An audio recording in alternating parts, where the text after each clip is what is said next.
A very good afternoon to all the gardening enthusiasts out there. Thank you so much for joining me today. And I hope this video will find you strong, healthy, and enthusiastic with your planting and gardening. Right in front of us are two pots of Monstera Lechleriana. Typical of Monstera, they have fenestration.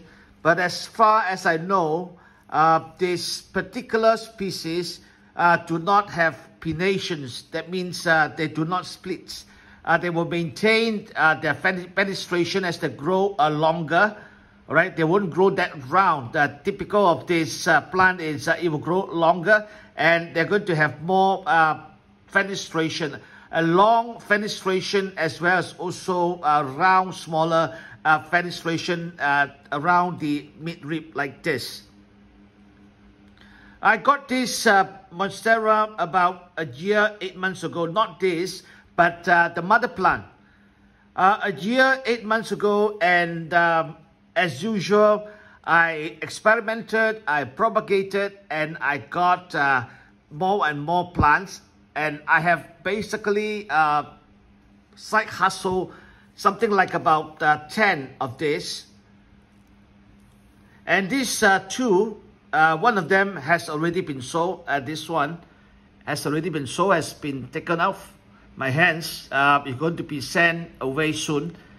This is another one which is quite large. As you can see, it's about a feet plus from the surface of the pot.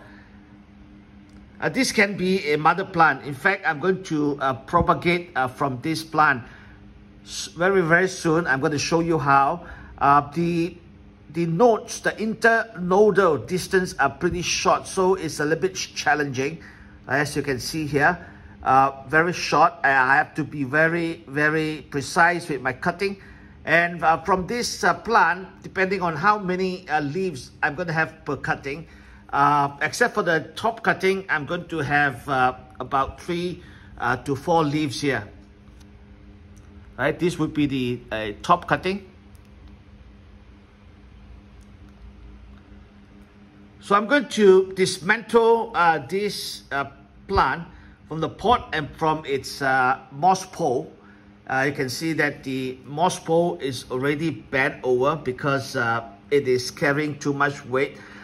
From this plant at the top, right? Its leaf is big, right? As we take a look here, right? There is a little fenestration near to the midrib, right here. Right? The rest are a larger, longer fenestration from midrib to the edge of the leaf. All right, I'm going to propagate this. I'm going to remove this stem from the pot, as well as also from the moss pole. I've just plucked the stem with its aerial roots out from the moss pole.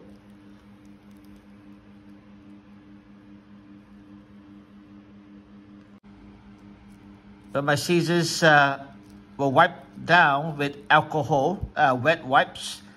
And rooting powder, anti-fungicide powder is ready to protect the wounds, as well as also a box cutter, which would give the cut a clean cutting.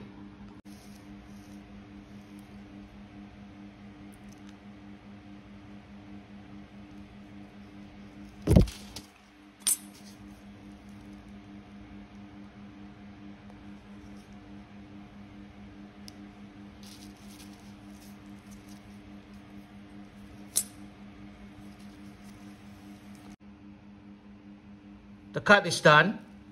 Check out the cutting. 3, 4, 5, 6, 7.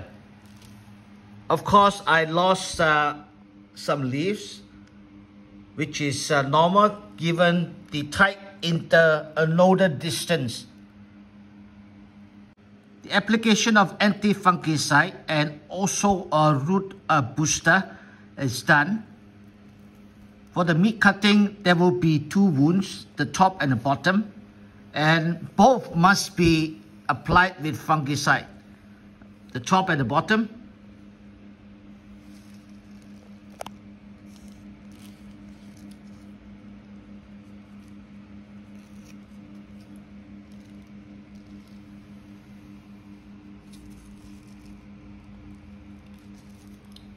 And this would be the bottom cutting without leaves. Voila! I've completed my propagation process. There are 7 cuttings. All the cuttings have 2 leaves except for the top cutting. 3 leaves. Beautiful, beautiful leaves here. Each one of them. Let's check out the substrates for each of the cutting.